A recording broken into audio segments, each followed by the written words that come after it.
Thank you. Yes, I'm Fionnuala Rogers. I'm an art lawyer at St Masons in London. We're an international art law practice, and one of our focuses is emerging art markets. And recently we've been doing lots of work in the Middle East, in Dubai, and in Qatar, and hopefully one day in Kazakhstan.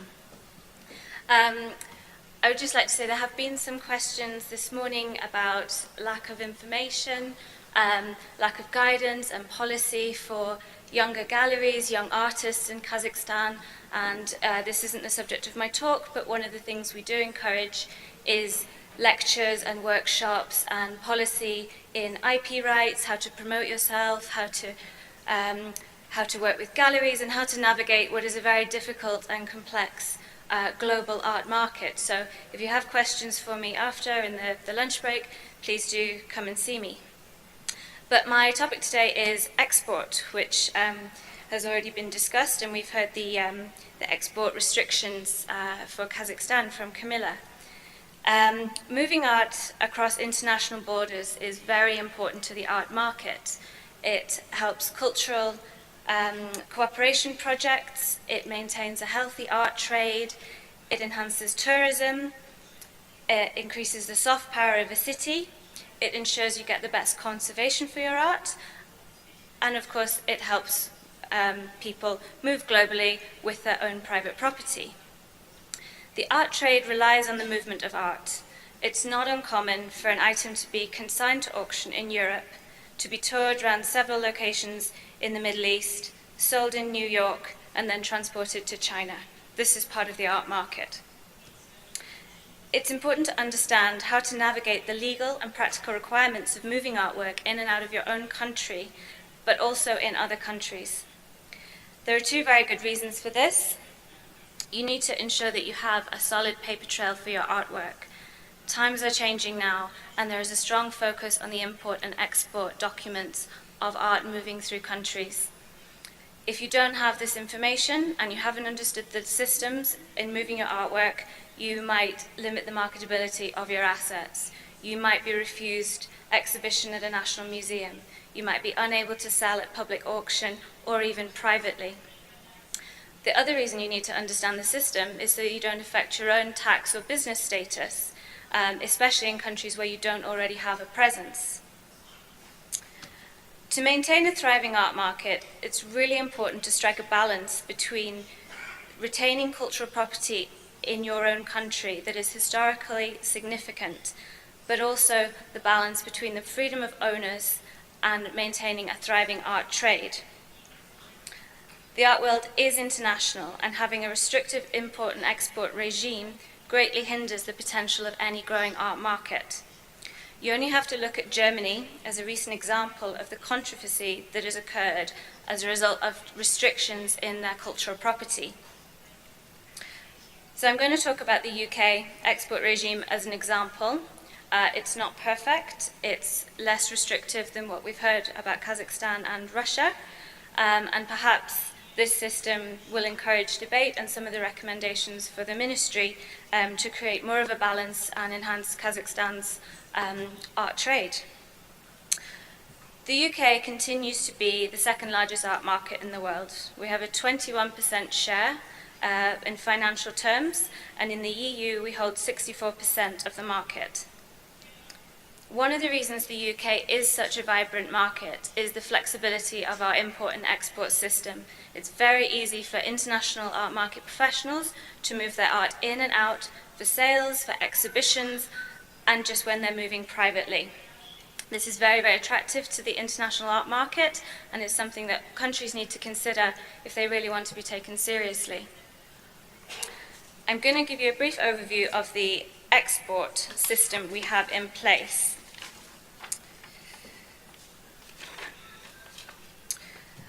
So the UK doesn't maintain a list of banned items of cultural property, and it's assessed on a case-by-case basis. Many people think that we should have a list of restricted items, but as Camilla has highlighted, if nobody sees the list, then there's no point having one, so perhaps the UK are actually better off.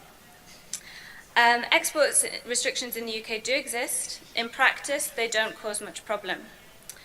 I'm deliberately not going to focus on export of items that may have been illegally removed from their countries, such as under UNESCO and EU law, because that's a separate topic altogether. So different countries have different priorities when it comes to protecting their cultural heritage. For example, in Ireland, they focus on works made within the country in Ireland, regardless of who made them. In Sweden, it's the opposite. They focus on works by Swedish artists, doesn't matter where they're made. In the UK, we have a slightly different system. We focus on artwork that is closely connected to our history and is culturally significant to us. There's no definition, but what it has been known to include is paintings of historical figures, regardless of the nationality of the artist or where the work was created.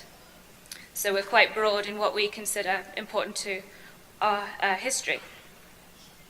So it's important for a country to consider in detail what it needs to protect and not create a blanket ban that's not flexible and is going to deter people from importing artwork into the country. In the UK, there are approximately 300 applications for export licenses per year, but only 25 to 30 of these are actually submitted to a reviewing committee. So this shows that the majority of export licenses requested are granted automatically, which gives a lot of comfort to buyers when dealing in the UK. To export an artwork out of the EU, you'll need an EU export license. If the work is over a certain value, it depends on the type of artwork, but typically we're talking about artworks over about 300,000 euros. If you only want to export within the EU, then you need a national license. The system is good because you don't need both. It's one or the other. And the country in which the artwork is located is the country that will issue your license.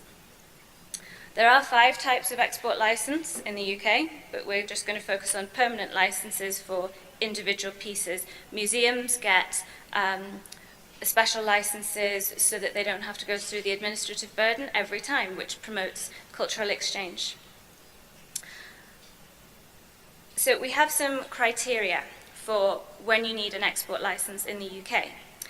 The restriction applies to objects of cultural interest that were created more than 50 years ago, that are over a certain financial threshold, that depends on the type of artwork, and that have been in the UK for more than 50 years without export. The 50-year age restriction, I understand, is quite similar to Kazakhstan, but that is where the similarity seems to end. We have a lot more criteria before we can block export. In the UK, an export license can only be refused if certain criteria are met. Now, we call these the Waverley criteria. So the questions that the reviewing committee need to ask are, is the work so closely connected with our history and national life that its departure would be a misfortune to the country? The second criteria is the work of outstanding aesthetic importance? And the third criteria is the work of outstanding significance for the study of a particular branch of art, learning, or our history? If the answer to any of these questions is yes, the Secretary of State, advised by the committee, can refuse export for 2 to 6 months, but the purpose of this is to try and find a UK buyer to keep the item in the UK. It's not a blanket ban, there's a reason for it. What they tend to do in practice is they will have a call for funding, and they will try and get the museums to raise funds to acquire the object to keep it in the UK. It can be bought by a private buyer as well, but this is very rare because the purpose of keeping the work in the UK is because it is so significant that it must be on public display. So any buyer that actually buys the work has to adhere to these regulations. They have to put it in a museum or allow access for a certain number of days per year. It's over half the year. One of the problems we have with this system is that our museums are still free. They do struggle for funding. They rely on private sponsorship. And so a lot of the time these items are very, very expensive and they just can't afford to buy them.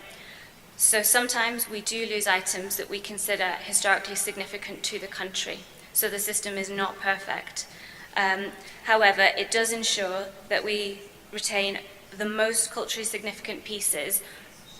The upside to this is that the UK is, as I said, the second largest art market, and we trade off perhaps some cultural losses with a thriving art trade.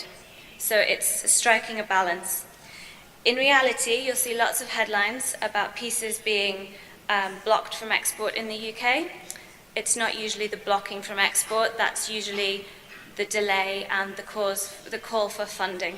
Most of the items you see in the headlines are just the initial delay, and then they're exported, but we don't report it because we don't want the public to know that we've just lost Joan of Arc's ring, or Jane Austen's ring, or various other jewellery that's gone over the last 2 years.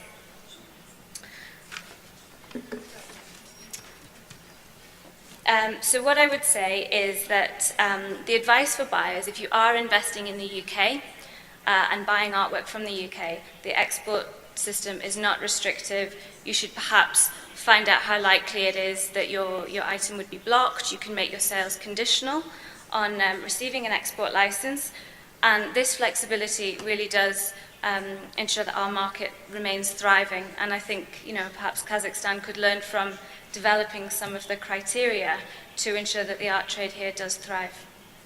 Thank you.